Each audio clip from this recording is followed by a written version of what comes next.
now. We're going to record it to upload it to YouTube later and share it with our rest of our alumni body. Carnivore Keychain, since we'll turn this into a conversation, so feel free to unmute yourself and ask your questions. Feel free to turn your cameras on. I'm sure it'll be good to see so many of your wonderful faces. With that in mind, let's get started with our conversation today. So the title of our event today is Mission Accomplished, What's Next? So I want to simply ask our guest, mission accomplished, ? Has the mission been accomplished?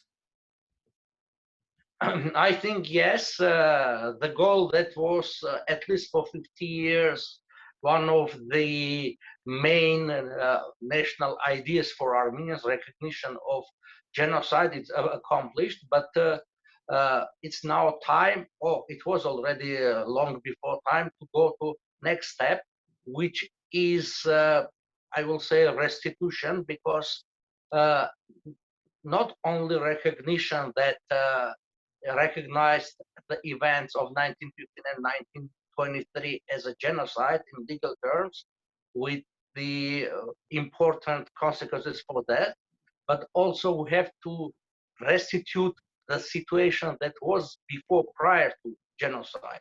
And we have to remember that prior to that period, there was a special international plan called by the name Andre Mandelstam, which was to improve the situation of Armenian within Ottoman Empire. Now, what is the most important part for me of the recognition is that the situation that now we have on the territories of, let's say, Western Armenia, there are no Armenians, is not, let's say, it's a situation that was created by a crime. And according to international law, ex injura jus non oritur, which means that no rights can be based on the crime. And the crime already is recognized, is the mission accomplished. This is that we can go to restitute the situation that was before, prior to the genocide. Interesting. Suranjan? I think I'll switch to Armenian if you would let me to do that. Նախ համաձայն եմ պարոն Պապյանի հետ, այդ կարևոր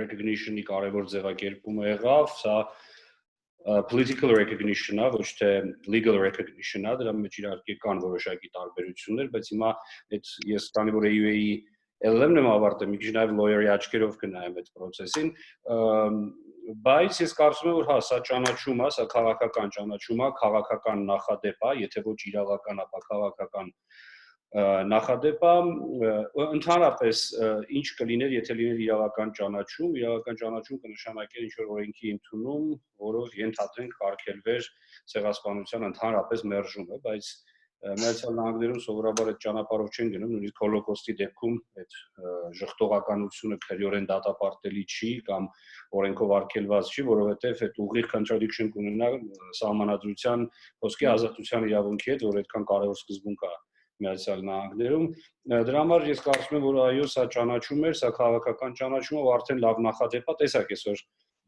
Լատվիայի խորհրդարանը նույնպես ճանաչեց, սա հենց այդ նույն նախադեպն է, եւ ես վստահ եմ, որ Եվրոպական միության երկրներ, ՆԱՏՕ անդամ երկրներ, Լատինական Ամերիկայի երկրներ, թեկուզ նույն Իսրայելը արդեն նայելով Միացյալ Նահանգների վրա, պատկերացրեք ինչ որ մի լրագրող մոտենա նույն Գերմանիայի կանցլերին, ասի հիմա սա genocide է, թե չէ։ Շատ բարդ վիճակում են, չէ, հայտնվում, որովհետեւ առաջին ամենամեծ superpower-ի նախագահը ճանաչում է որպես genocide, նշանակում է սրան տրված արդեն հստակ քաղաքական գնահատական ու դա նախադեպ է։ Այնպես որ ես համաձայն եմ պարոն Պապյանի հետ, այո, սա ճանաչում էր եւ այս առումով իհարկե այս քաղաքական ճանաչման հատվածը վերջացրեցիք, բայց դեռ բնականաբար լիքը աշխատանք կա անելու։ So my question is so we were all, this was a full circle for me. Arap Apian was an expert when I was doing my research on post-genocide studies back when I was working on my dissertation. So it's a privilege to be in this conversation with both of you. But so we were gathered as friends, waiting for the statement to come, waiting for Biden to approach the podium and for the statement to be. So, I mean, words do matter. So he used the words genocide and we were all super excited about it. But some of our friends made the comment saying, then is this Biden himself recognizing it, or is this the United States recognizing the genocide? How do we comment? Does this need to go in writing? Does it need to be signed as a document for it to be considered as United States, or does the president of the United States saying the word genocide equals to the United States recognizing it?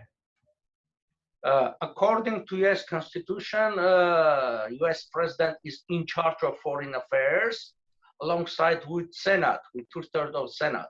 And we know already that Senate has recognized, and President also did, which means that it really accomplished. It's according not on the international law, according to the Constitution.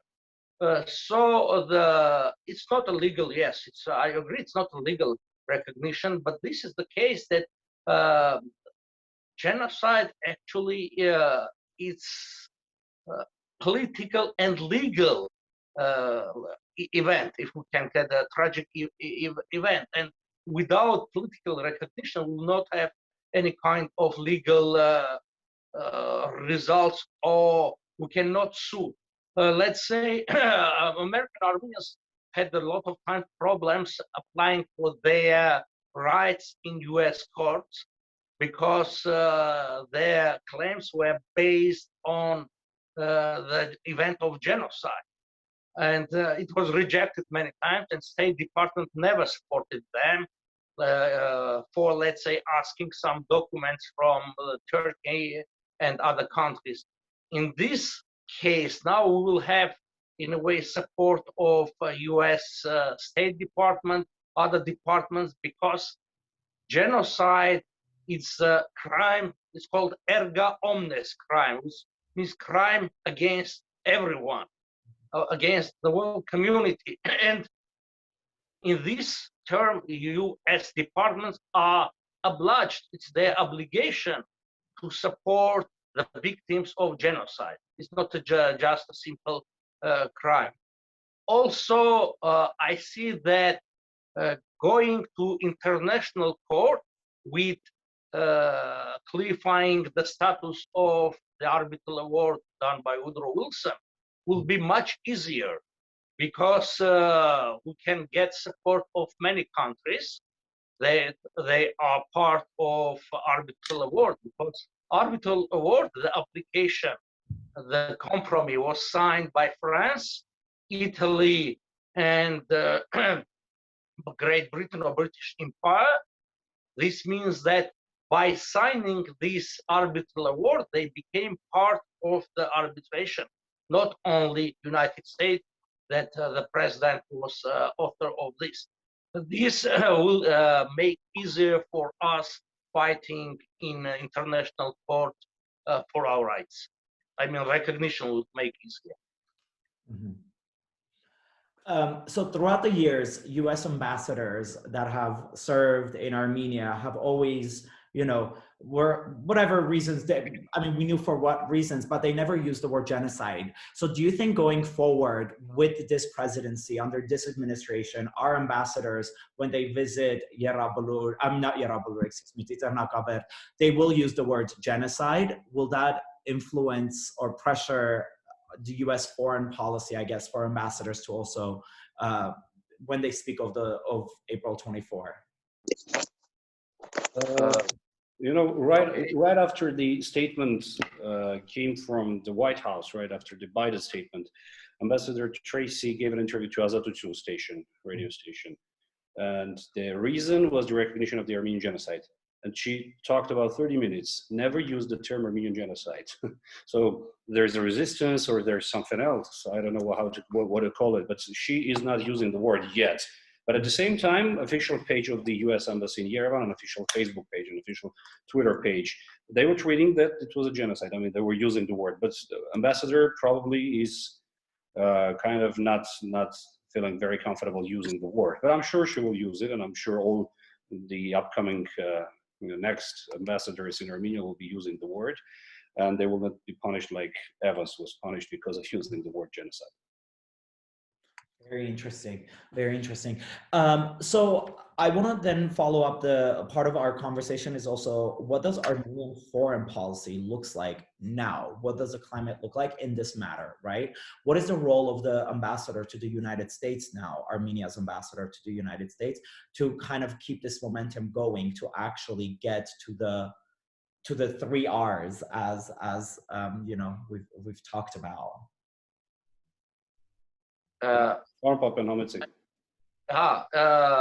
It's not for ambassador to decide what to do. It's for actually, according to our constitution, prime minister and the government. Ambassadors just implement the policy. Mm-hmm.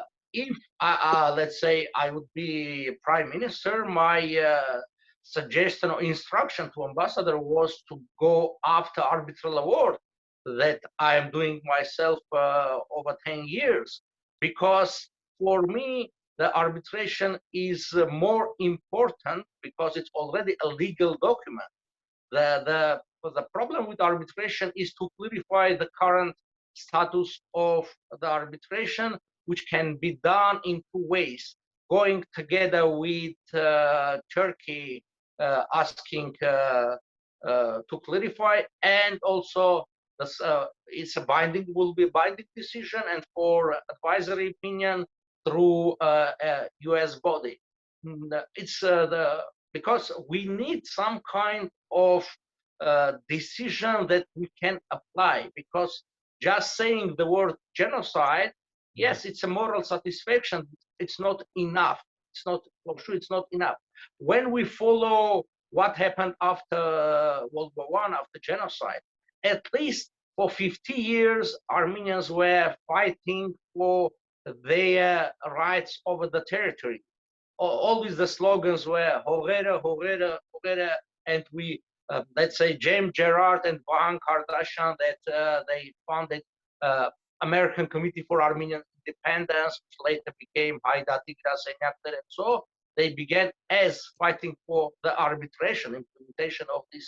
And also there was a World Congress, Armenian World Congress after World War II in New York.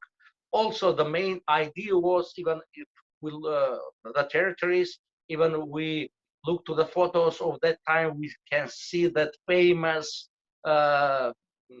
painting of Levon Zaven that Kudrol's shows and says that belongs to Armenians. Just in mid-60s, after 15th anniversary of Armenian genocide, it was switched to recognition of genocide.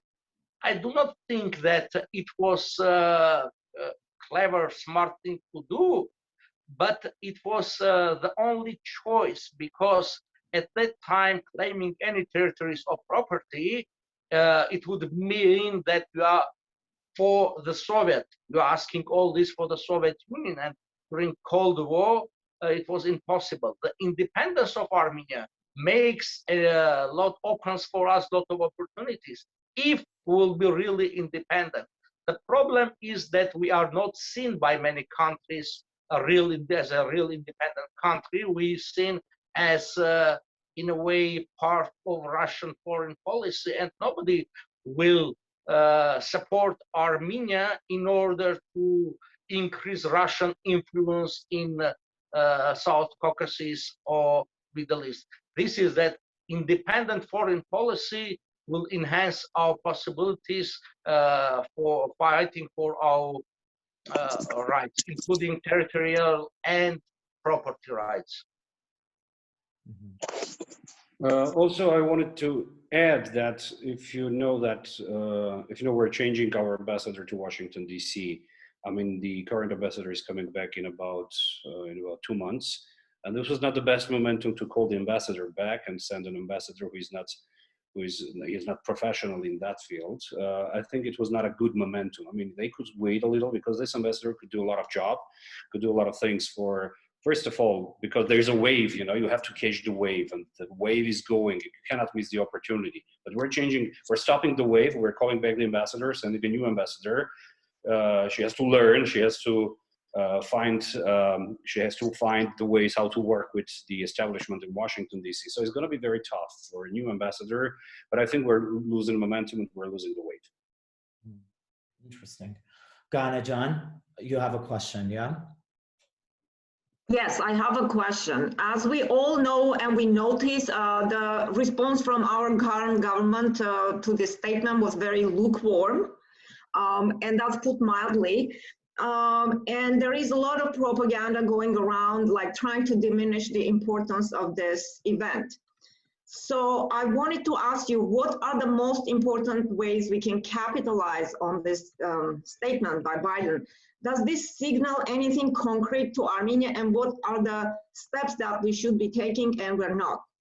And first of all, I mean politically, because currently we are in a dire situation. What would be the best steps to take in response to this and to capitalize on this decision? Thank you. Beginning from 2003, when I was at that time an ambassador, I suggested to high officials in Armenia to have to take 3 steps. The first step is gathering all documents that will support our claims. This is a concrete step that you're asking. We have to do this, regardless will we go to international court or not. This is very important. And one of the results of is that we can have more free resources to do this, because we have to admit that recognition of genocide, the process, had consumed enormous amount of time, effort, and money. And now with this accomplishment, we'll have less resources to redirect to another field, which I see that the international law can be the main ground for us, because problems between the states can be solved based on, let's say, political interest, economic, and via military means, and also based on international law. And when we compare our possibilities, capabilities with Turkish, only at the fourth field, let's say, in international law, we are stronger. Otherwise, we can't. This is the first step, is preparing all the documentation. Second step is applying for legal assessment of legal opinion on that package that can be submitted to international court. And the third one, the last one, to go separately or with Turkey to international court. I would like also to remind that in January 9, 2015, we have a Proclamation of Declaration, all Armenian Declaration, Ամայքական Չակագիր in Tsitsernakaberd, that at that time we all spoke about preparing a package or legal package, it was called, for our rights, but nothing was done during these 6 years. Now it's time to at least to begin doing so. As I understand, Diana, you mean how to capitalize this statement, right? Mm-hmm. Yeah, I think this is a very good, first of all, a very good precedent for using as a base for the recognition by other countries. Some countries recognize partially, some countries recognize, some are not recognizing yet. But this is a good precedent, first of all. Secondly, if we are going to have any kind of relations with Turkey, any kind of negotiations with Turkey, we don't know about it because our government is usually not talking about it. We don't know what are the plans of the government in our foreign policy, not only in foreign policy in general, but now we're talking about foreign policy. I think what the President Biden is saying that Turkey is a country, or Turks are the people who committed genocide. So try to imagine, this is a very good tool to put a pressure on Turkey, whatever we do with them. If we negotiate, if we don't negotiate, if we talk, if we don't talk. I mean, this is a good tool for a pressure. And it's going to be not only pressure from Armenia, it's going to be international pressure too. And one of the main reasons for this recognition was the fact that Turkey is playing own game, and being a NATO member, Turkey is not playing a game as an ally for the United States. So there's big dissatisfaction in the United States because of Turkey's foreign policy in Syria, in Libya, in Mediterranean Sea, etc. So I mean, this is going to be one more tool to put a pressure on Turkey if we ever start any process with this country, with our neighbor. Thank you. Before we move on, any other questions from our alumni community? Feel free just to either raise your hand or just unmute and ask your question, or put them in the chat. So my next question is, you know, ANCA as a lobbying body played a significant role in this achievement also, right? So I'm very curious to know, what do we think the role of ANCA is going forward now, especially in the US? I think you have to ask them, but they have to switch the goals, to change the goals. Because you spoke about 3R, just only the first R was recognition was accomplished. We have to go forward. It's up to them to decide. Actually, I asked for a meeting. I will be in Washington in next week to discuss what plans they have for future, but unfortunately, until now, I didn't receive any answer, but we'll see. Mm-hmm. I think the role of ANCA, also AAA, and diaspora in general was significant, because I think the White House received about 1 million messages, mails, emails, and phone calls asking Biden to recognize a genocide. At the end of the day, this is the promise that Biden gave to his citizens, to his fellow citizens, to Armenian Americans there, and they voted for him, and he promised to recognize the genocide, and he did that. So basically, this is a promise from Biden to his community, to his Armenian community, to Armenian community in the United States. And of course, you need to organize it. You need to organize these phone calls, emails, these tweets, etc. And it was organized by ANCA, by other community organizations, and it was a very successful campaign, I will tell you. I was following the things here. As an intern in ANCA, I used to be an intern in ANCA. I know how they work, and they work very professionally. They work very hard. They're great people, patriots, and not only them, but again, I'm talking about ANCA, but we also have to think about other community organizations too, who were very active. And I do agree with Mr. Arapapian, because you need to switch your priorities. I mean, you got the goal, you got it recognized, now you need to recognize something else. Mm-hmm. Just think about Nagorno-Karabakh. I mean, if you want to change something here, you need to change priorities, right? Mm-hmm. So I think ANCA will change priorities, not only ANCA, but also Armenian community. They will change priorities from recognition of the genocide. Now they will bring another priorities to top of the list. I think it would be direct assistance to Karabakh, and also bigger financial assistance to Armenia, foreign assistance to Armenia. And also, I think the recognition of Karabakh should be on agenda, Mr. Papian will have a meeting probably next week in Washington, D.C. He will ask them, and I hope he will share with us their position. Before I go to the question, just I mean, as a diaspora Armenian growing up, the genocide, the recognition for the genocide, or just talking about it is something that united our communities. So again, I think ANCA and all this agencies, or this let's call it agencies, have a very important role to play now to keep that also unity among the diasporan communities in the US, to kind of give us all a purpose to kind of remain united around. So we have two hands. Lucina Can, you have your hand up, so please with your question, and then Armen Can will follow with yours. Okay, thanks, Narek. My question is for Arapapian.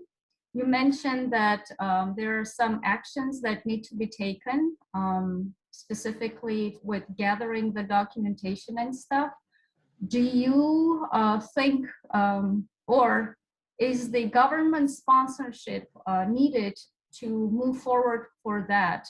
So basically, I'm trying to understand, like, what is needed for that work to be done? Is it a matter of resources or expertise, or we need the Armenian government to take steps so that we can move forward with that, with collecting all the documents? Just for collecting the documents, there is no need of government support. Mm-hmm. There is a need of any kind of support. It can be done by agencies, by our individual Armenians, by organizations. And for the second step, also, there is no need of government involvement, asking for legal assessment. But at the third stage, it will be necessary that the government will come in, step in, because without the support of government, nobody can go to international court. It's called international, but actually it's interstate court. It's in Armenian way we translate միջազգային. Actually, միջազգային, it's a wrong translation from Russian. It's in interstate because nation in English, you know, it's not only ethnic group, also the state. And this during the third stage, I hope that the government will be changed before that, or the attitude of the government will be changed. Okay. And we can have more steps ahead. So I apologize to other people who have raised their hands up.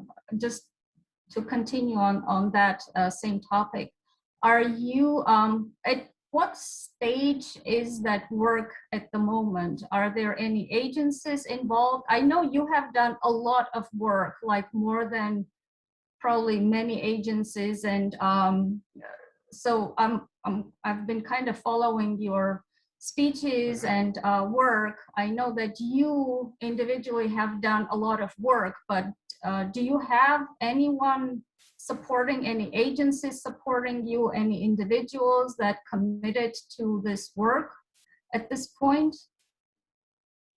No agencies, but I have a lot of friends in Armenia, and especially in diaspora, that they are eager to support me.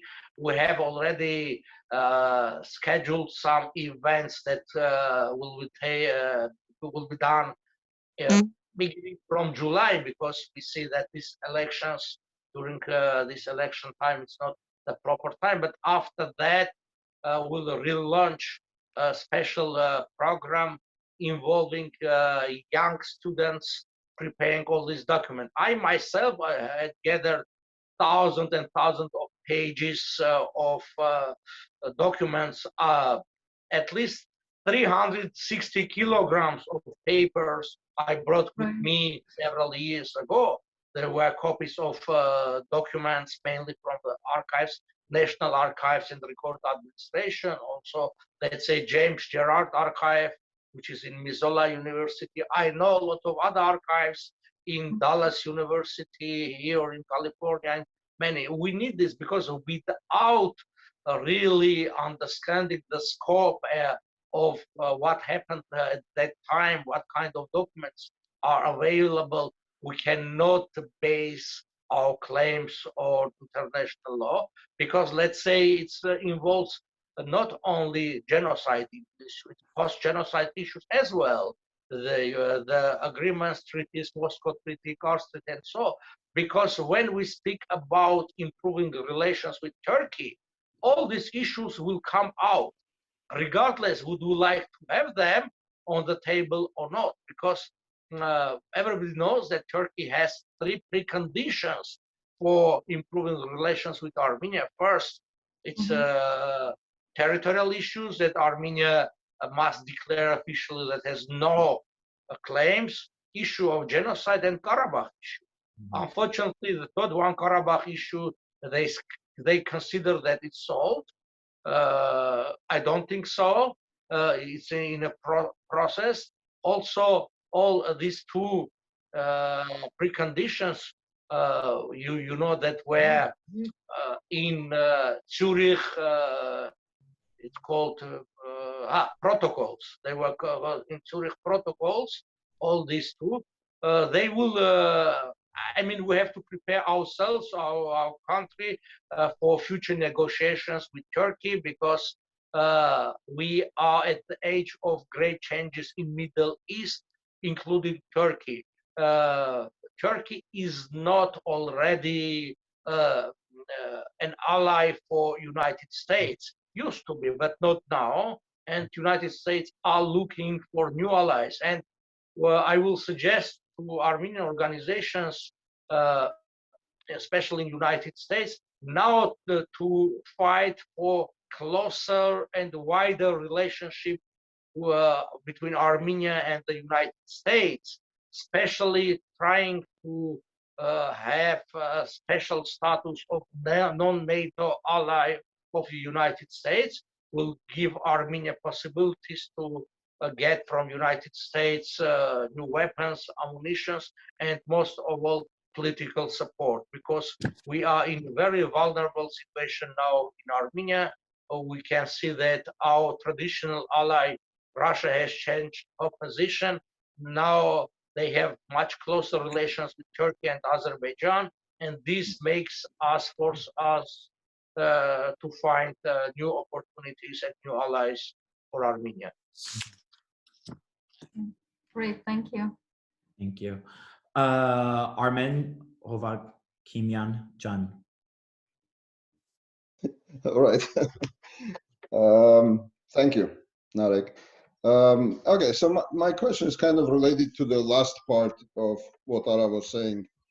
So the question is this: is there a kind of broader signal in President Biden's statement, especially at this point in time, where, you know, as you said, Armenia is in a very precarious situation. The security of Armenia is in question. So is the signal for Armenia, signal for Turkey in terms of its behavior? What's kind of beyond just the legal question of genocide and its political recognition? Is there like broader implications that could be maybe positive for us?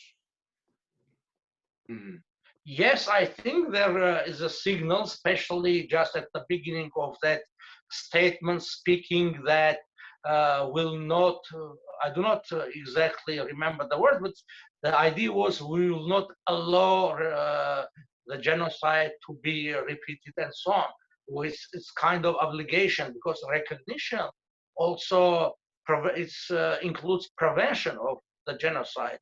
And also, it's a signal for Turkey, showing that Turkey already lost the position, and a signal for Armenians that Armenians are becoming more important for United States, for the United States, because actually Armenians in the United States were fighting for recognition at least for 30, 40 years, and nothing was done, nothing was new except the attitude, the policy of the United States against Turkey. And this shows, it's an indication, this declaration is indication of a changing policy of the United States to Middle East generally. Suranjan, do you have any comments on that? Well, if we're talking about the text, of course, there were a lot of messages in the text too.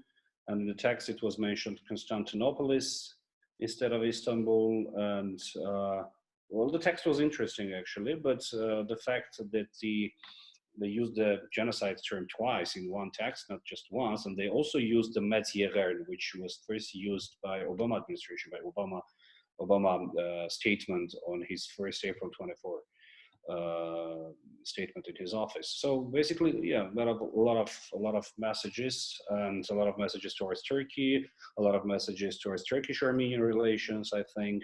So yeah, basically a lot of interesting messages inside the text. Mm-hmm. Aramjan, you had your hand up as well, please. Thank you.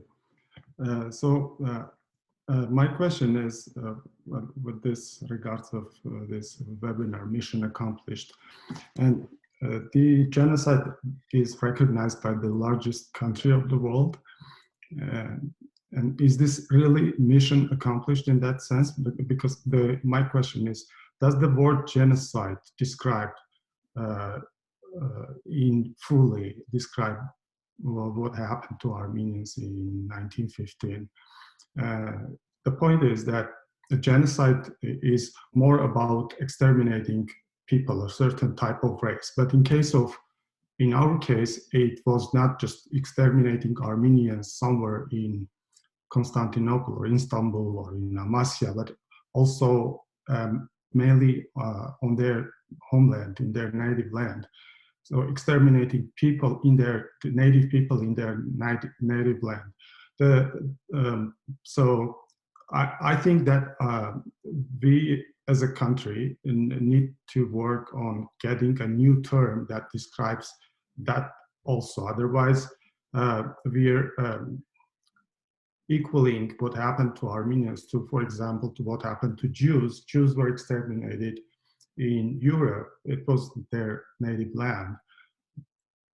But we kind of get very happy when the Armenian genocide is recognized. And the main point here, in my thinking, is that communities like Armenian communities somewhere in India, Myanmar, or China, we had them.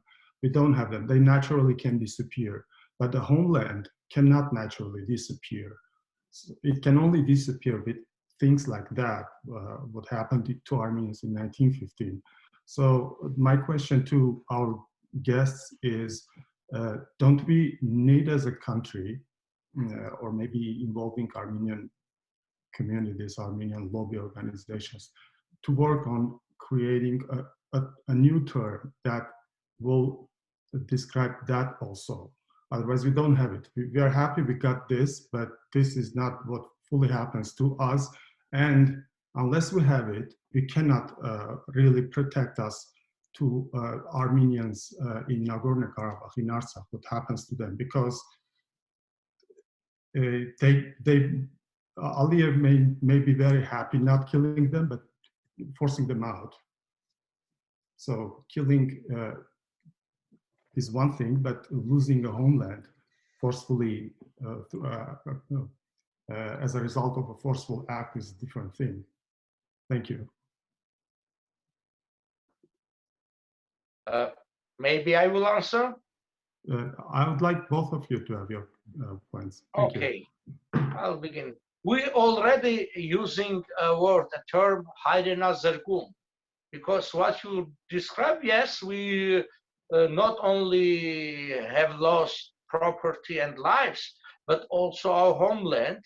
And one of the goals, I will say the most important goal for Turkey was to exterminate Armenians in order to take Armenian fatherland, because they were concerned that Armenians will regain their independence, as some nations in Balkans did before that, and without eastern part of Ottoman Empire at that time, northeastern part, they would lose the country.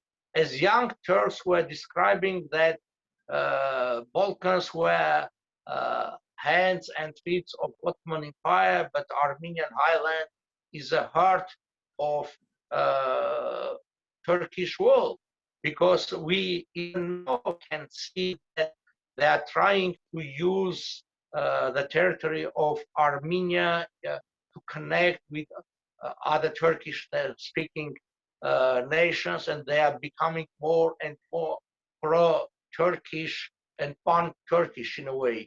That was actually these ideas when ideology was created at the beginning of the last century, but we can see that it's in a process of resetting in new conditions, but the old ideas. Yes, we use Hayrena Zergun, maybe we'll use more. And when I spoke about restitution, restitution means this is to find a solution to restitute, to rebuild the situation that was before the crime. It's actually impossible to do in whole, or let's say for 100%, but it's possible to do in part. Let's say Armenia will get free access to Black Sea port or Mediterranean port through Armenian territory. And saying Armenian territories, I mean territories that legally belong to the Republic of Armenia and historically belong. Also, demilitarization of some territories alongside of Armenian border, because you know there is a convention of there is an agreement of conventional armed forces in Europe which applies on the part of Turkey, just on the western part, not eastern. This is very important because it will put a ceiling for 5 kinds of weapons and so on. I mean, recognition opens for us possibilities, yes, to speak about our losses, not only in terms of human lives, but also territory and property as well. Because Armenians became, Armenia, we all say that Armenia is a small and poor country. Why it's small and poor? Because of the genocide. Otherwise, Armenia could be much bigger and stronger and richer. I think Mr. Papian covered all the question, right? I mean, nothing has left from your question. All the parts were covered by Mr. Papian, and I agree with him, actually. Mm-hmm. Did we miss anything? If you have, did we miss any part of it? We can maybe, Aramjan, we can maybe add. No, I just wanted to add a comment that I'm aware of the word Hayre Nazırkum, and this is something we use internally between us, but among us. But what I was talking about is promoting, getting that new term that would describe to what happens to people when they are killed in their own land, native people, and that would also that of course that will help us if we at one point in the future to get our land back, maybe. But Armenia is a member of international community, a state, member of that community, has a responsibility as a member towards that community. And it may happen somewhere else. As a country, why don't we take a bold step to prevent it if it's possible? It will help us, but our motivation has to be, and at least we have to show us acting that way, but we're doing it not only from our own self-interest, but as acting from the responsibility towards the community we are in. You mean the prevention of the genocide? No, I mean the prevention of killing people to take on their land. Oh, okay. Okay, I got it. Yes, right. Yeah, so creating an equivalent term in English or in Latin for Hayre Nazırkum, and getting it into circulation and recognizing it as another type of crime against humanity, and eventually getting that recognized to what happened to Armenians. That would be a way bolder step than what we have right now. Thank you. Interesting. All right. Before we go on to the questions in the chat, Suranjan, you also had a question. Chad? Yes. Hello, everyone. Thanks for organizing. My question is practical. So let's leave aside political, emotional, and every other aspect of the question. In practical terms, Turkish government recognizes that people were killed and displaced from both sides, atrocities of war, etc. Do we have information if Turkish government compensated one or the other way citizens of Turkey, whether of Turkish origin or Armenian, because from practical point of view, I don't see any problem that displaced Armenian family who owned property would go back anytime during these 100 years, even now, to not calling names or whatever, to show the documents and claim their property. Has this happened before? What is known about Turkish politics on this matter? And are you aware if any Armenian family would claim, again, without showing the political, emotional, or any other side, just legal and practical term? Thank you. Yes, there were actually over 1,000 cases that Armenians claimed their property.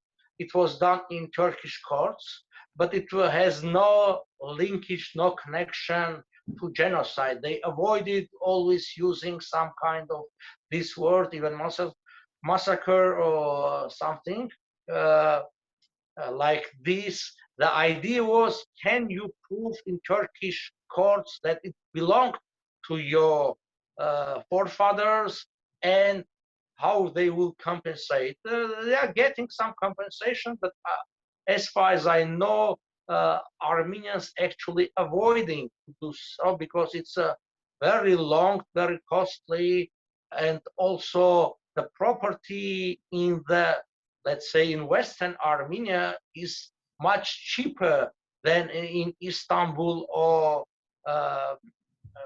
sorry, in eastern part of modern Turkey is cheaper than in western part, and Armenians mainly were claiming their property in Istanbul. Yes, there were a lot of cases. I met some lawyers, French Armenian lawyers, that were fighting for this. I see that the Armenian Patriarchate in Istanbul and in Jerusalem as well, they can claim a lot of property or compensation for this, because I was 2 years ago or 3 years ago in doing a research in Jerusalem, and I found that Jerusalem Patriarchate has over 1,000 pieces of property in modern Turkey, because my understanding was that they have just in modern Israel or Palestine. But people used before genocide, when they went to pilgrimage to Jerusalem, to donate, to give to Patriarch some kind of their property. It's possible to do, because there is a long history and precedent of this. Yes, there is a lawyer in Israel, Alexander Gambarian, who did for Israel, who won for Israel a lot of cases. I spoke to him. He wants to support, to help Armenians, but it depends. What is doing Israel? They're signing three-side trilateral agreement between the state of Israel, the lawyers, and the owners. And after that, let's say the mission is accomplished, they are getting something. Some part of the property goes to state, and Israel had over $4 billion of income of this. The lawyers get the money, and the owners as well. It's possible to do, but it must be a special office gathering all this, and lawyers that can do this and have enough resources. But there were a lot of Armenians that successfully claimed their property.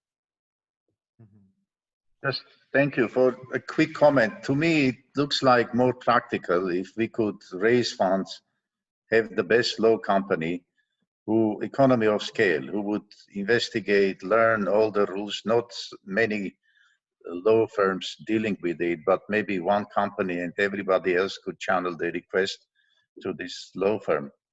And it could be, because it's expensive, again, the costs could be shared and generally public supported. I mean, I regret that this issue wasn't raised and done properly during all this time, and that we were heavily dependent on all this political matter. And quite frankly, yes, I mean, US recognition makes sense, but Russia is also a giant empire and many other European leading states recognized it long time ago, and it didn't have any effect.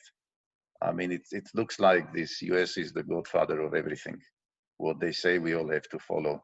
But my feeling is, unless Turkey recognizes, nothing is going to happen. It's just one step forward for all of us. And I'm in the US. I mean, I'm an Armenian citizen, of course, but I hope that we could do much more than just pushing for recognition of genocide, to keeping the nation together on many things. Thank you. Mercy Shatsuranjan. So Arajan Tikin Orzian has a question for you.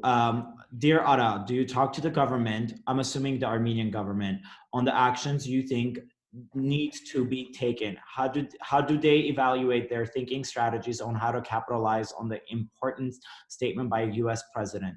The new ambassador candidate choice is disappointing, ... I have spoken to previous governments, to Robert Kocharian and Serge Sarkisian, presenting my ideas.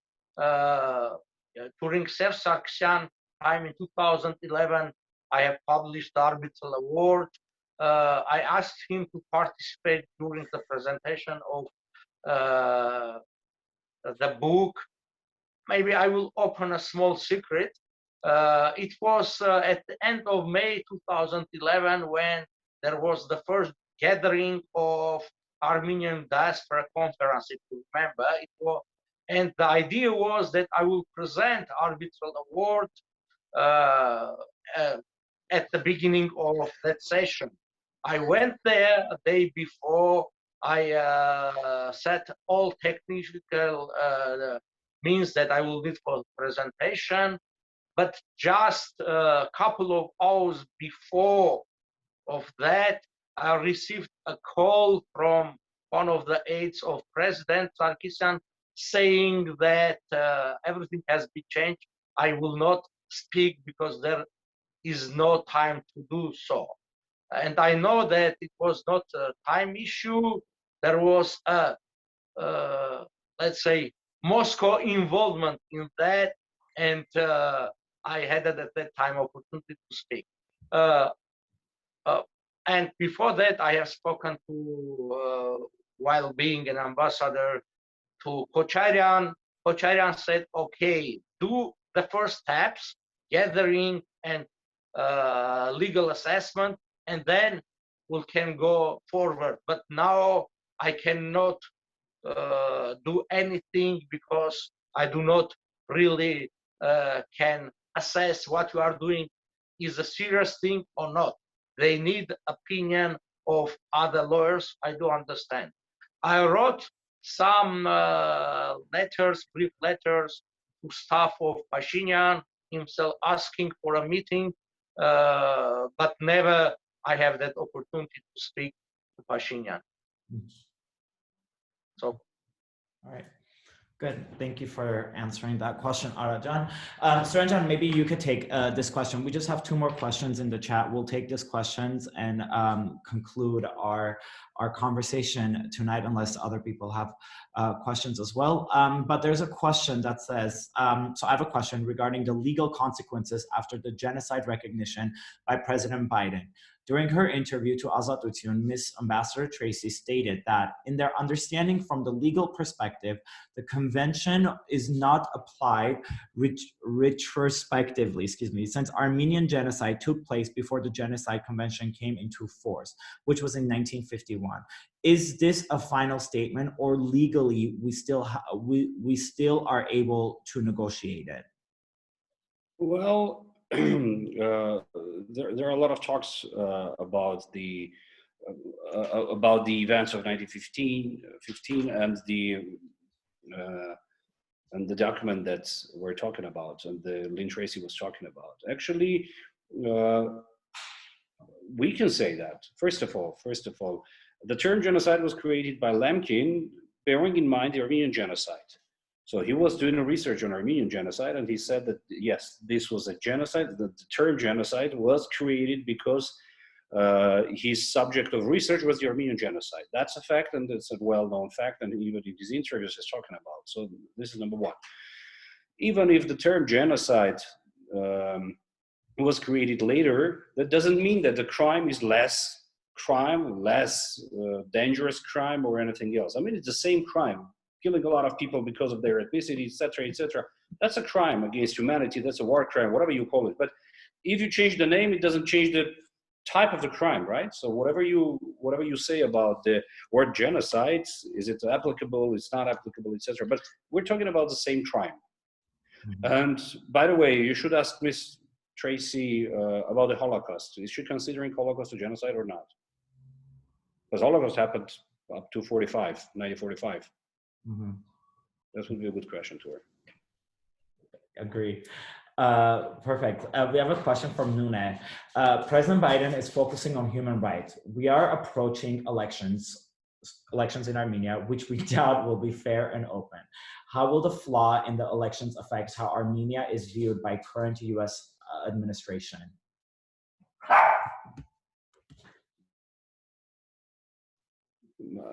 Are you taking Mr. Papian? No, please, Suren, you do. Okay. You're specialist of that issue. Of the elections. Well, yes, the most important principle for the U.S. foreign policy is the human rights. So basically, Biden is saying that we're creating our foreign policy based on this very important issue, human rights issue, and they are going to push these human rights all around the world. I agree with the question that there's a big risk, and most probably the elections will not be free as we would like it to be, etc. But usually, United States are making statements after the elections. Usually, they are doing statements as a member of the OSCE group, or as a member of any other international organization. So usually they are making statements. Usually they are congratulating the winner. And let's wait and see who is going to win, who is going to be appointed as a prime minister, and then we will see if Biden is congratulating. That means they're okay with the candidacy. If he's congratulating or congratulating late, that's another signal too. But at the same time, we have to know that sometimes the United States can put some pressure on the countries because of the lack of good elections, fair elections.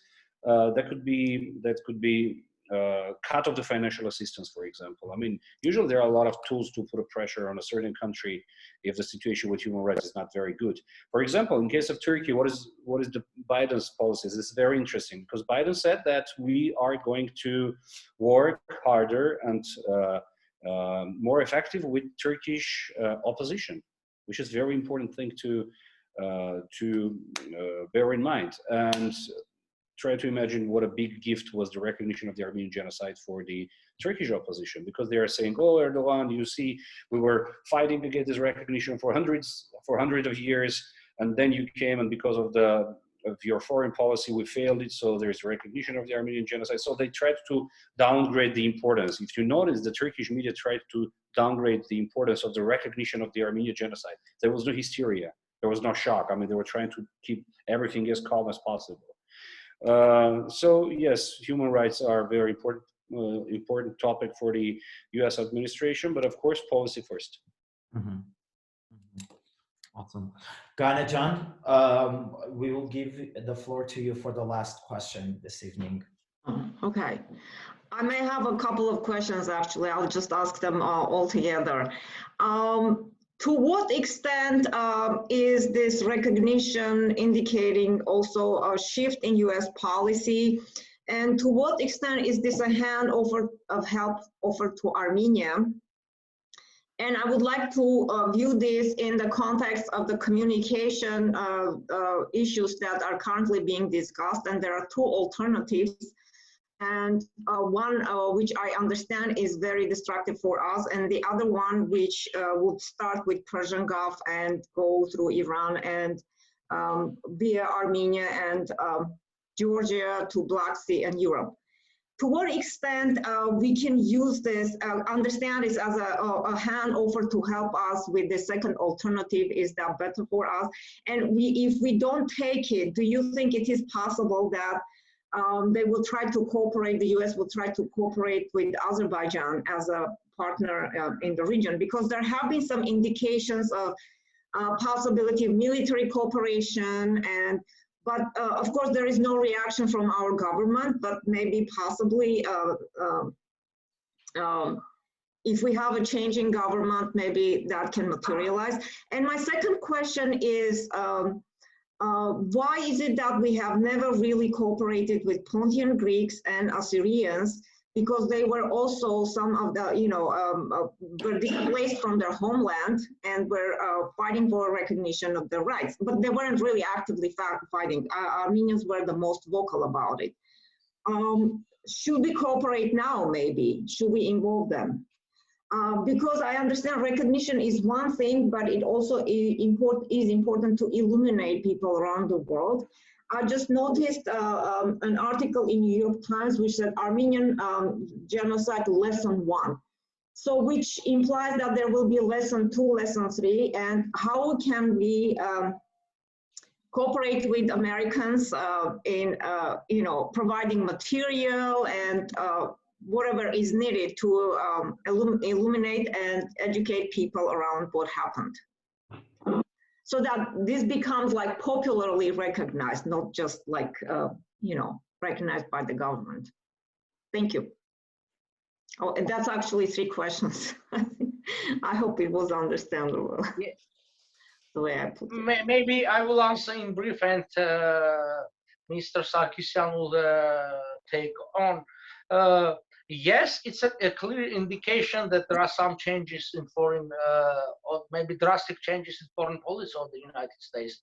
Otherwise, the president would not speak about, would not use the term as genocide as it was before, because actually no president of the United States rejected the event of genocide. They just said before that it will damage US-Turkish relations. And this was the main reason that it wasn't voiced before.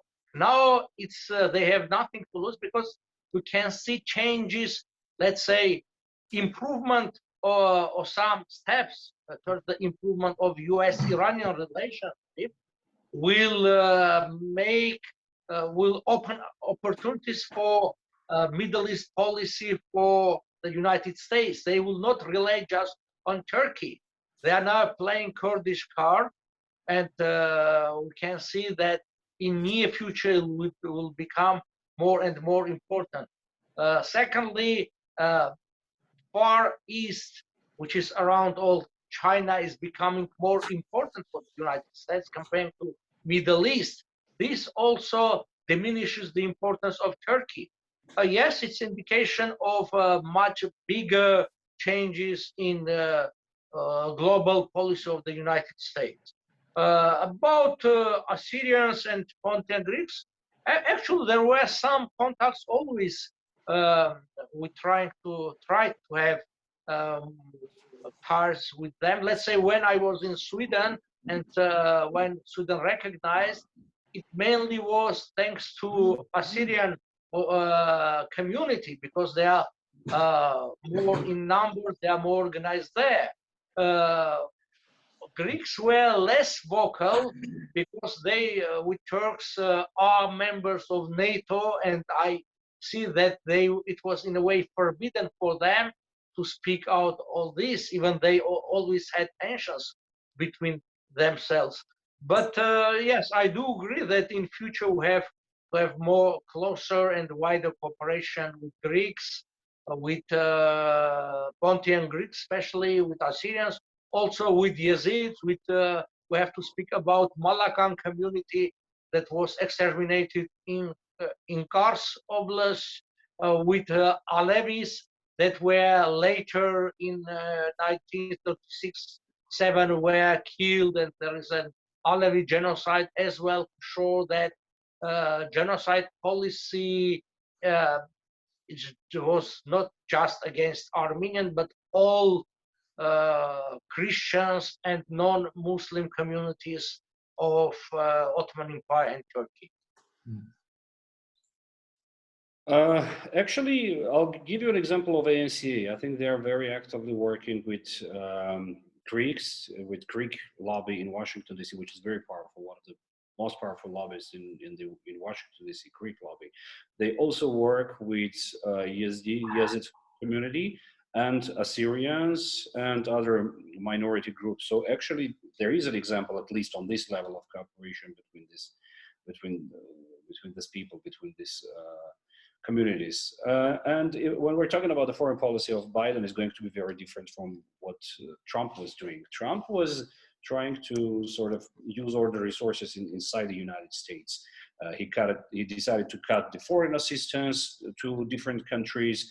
I'll give you an example of Pakistan. He cut about $1 billion assistance to Pakistan. So now Biden is trying to come back to international relations. He's trying to come back to his seat, and that's the head of the state, head of the table. He's seated. He's at the head of the table, as he says, and he's going to be very active. He's going to be very active not only in our region, but in general. He's going to be very active, and he's going to be very active in bilateral ties, and also he's going to be very active as a Minsk Group co-chair. He's going to be very active with Iran. I mean, there are negotiations. There are some leaks in the media, in press, that there are very active negotiations between the United States and Iran. So basically, we see that there is a sort of continuation of what Barack Obama was trying to do with Iran, sort of negotiate the deal and then lift the sanctions against Iran, etc. So basically, it's going to be very active foreign policy. And very important thing, the he's trying to withdraw the forces from Afghanistan. Yeah. Why it's important for us? Because all the supply materials, all the arms, everything is going to Afghanistan via Azerbaijan, via Baku. So they're using Azerbaijan as a hub. They're bringing all the troops, all the equipment, arms, etc., to Baku, then sending to Afghanistan. So this means that the importance of Azerbaijan for the United States is going to downgrade, and I think we need to use this momentum too. So we're now losing so many important moments. So I think we have to concentrate on it. And unfortunately, our government is not very active in foreign policy. They are active in failing foreign policy, but in general, well, yes, they are very passive in foreign policy. So let's hope that they will not miss this historical opportunity in so many regards. Mm-hmm. I mean, it's very interesting that you said the comment about Afghanistan, the US moving out of Afghanistan, of course, and we're all thinking the same thing. This will cut kind of the importance of Azerbaijan, but then you see USAID increasing funds. I think it's USAID increasing funds. Yes, of course, because when you're getting out, you need to teach how the special forces has to fight against the terrorists. So they're very logical. I mean, they're taking out their troops, giving some money, preparing them for possible problems, and then finally withdrawing. So this is very logical. Usually this is how Americans are getting out from different countries. Okay, good. Okay, very good. All right, friends, thank you so much for joining us this evening. Thank you to Ara, thank you to Suren for answering all of our questions from our alumni community. It was my pleasure kind of carrying on the conversation, and it's very good to see so many of our alumni continuing to join our webinars. With that, thank you very much. Have a wonderful evening to us. Thank you, Narek. You too. Thank you. Thank you and bye. Have a good day, everyone. Bye-bye. Bye. Bye. Thank you. Bye. Thank you.